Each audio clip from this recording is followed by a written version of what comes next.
There are few contests of graft in this era with more spirited debate than the console war. Every couple of months, it seems as though some massive event of sky-shattering proportions is on the horizon that never materializes. And due to the hyperbolic bullshit merchants we call gaming journalists blowing these rumors up to atomic size for purely payola-producing purposes, those rumors tend to get out of hand. However, some of us with a hint of common sense kept our own counsel and waited for the dust to settle. But my disdain for the YouTube game journalists aside, I myself have reported on rumors in the past. See the Disney eyeing Electronic Arts vid, and while that particular merger never materialized, we did see the Epic merger but a few months later. However, I reported that as rumor, not fact, thus you can leave your accusations of throwing stones in a glass house firmly in your pie holes. But all that aside, Xbox is bringing a few year-old titles to other platforms. Hardly the industry-shaking event we were told was imminent.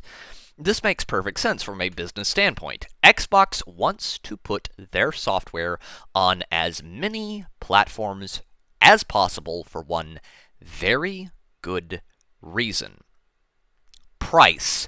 The PS5 and Xbox Series X are individually going to run you roughly $450 before shipping and taxes.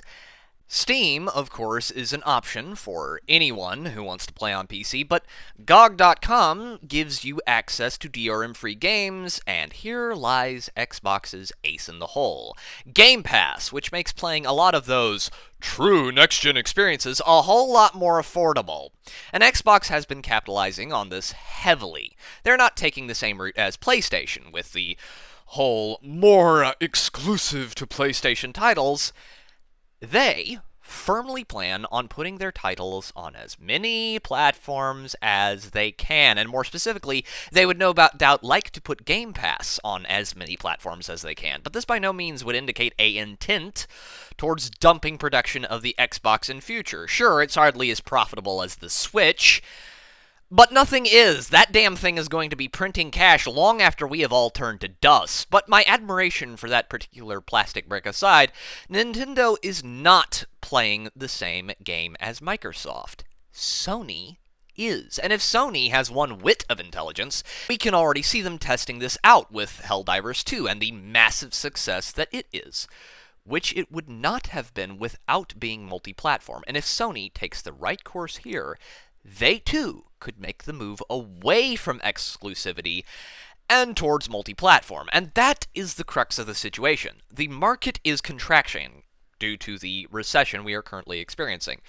Because if you cannot afford gas to get your ass to work, the Vidya is one of those things people can afford to cut away from the monthly budget without losing a full stomach or a roof over their head. The push for multi-platform and courting as broad an audience as possible makes total sense, because if you cannot sell them the console, then at least you can sell them the software. And hey, if you have the cash, you can play whatever game you want on whatever platform you have handy. So in closing, Xbox is not going anywhere. The push for multi-platform is a good thing for players.